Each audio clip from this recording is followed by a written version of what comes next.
რას ვჭამ ცეხში ნიკასთან ერთად? ულამაზესი გარემო არის, შიგნითაც, გარეთაც და საერთოდ ყველგან. ცეხი იმიტომ ქვია, რომ ეს ადგილი ადრე იყო თამბაქოს ცეხი და კონკრეტულად ეს მონაკვეთი იყო ამ ცეხის სასადილო და უცვლელად დატოვეს. ასეთი მენიუ მოვიდა, ძველებური კალმითა და ხურცლით. ჩანაწერი უნდა გააკეთო, რომელი კერძი გინდა და რა რაოდენობა. ძალიან საინტერესო მენიუა და ფაქტობრივად გელაპარაკება, ისია ჩამოწერილი ყველაფერი. ყველაზე საინტერესო არის რუსეთი ოკუპანტია, პუტინი, რომელიც არის უფასო და მოვიდა აი ასე. მე და ნიკომ და დავლიოთ.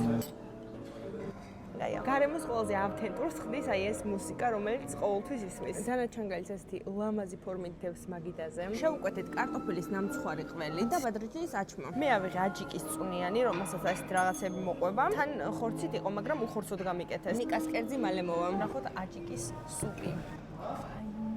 ძალიან გემრიელია. ძალიან კარგია. ნიკა რა იღეს ასმენ? მე ავიღე ალუბლის სკოლა. რომელსაც ადგილზე აზავებენ. მე ავიღე ქისტური უალკოჰოლო ლუდი, რომელსაც აქვს ასკილის და შავი კუნელის არომატი. ბაბუჩემი აკეთებდა ხოლმე ასეთ რაღაცას სახლში. ერთმანეთში რაღაცებს ურევდა და ესეთი გამოდიოდა ზუსტად. აიო.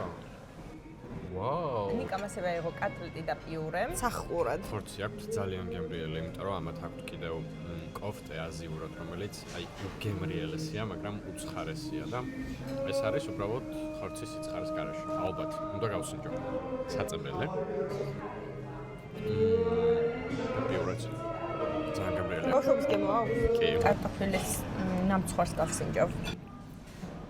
მოგემრიელია. თან კრატუნა რო ეგ მომწონს. ნახოთ ბადრიჯნის აჩმა. რაღაც არის შეგინ შებოლილი. მან ბადრიჯანს აქვს ესეთი არომატი, ძალიან გემრიელია. სასწაულია. სუგუნი აქვს ზემოდან. ბადრიჯანი არის ფენებით. მე მგონი კახურზეთი აქვს, მაგრამ შეიძლება ვცდებოდე, არ ვიცი.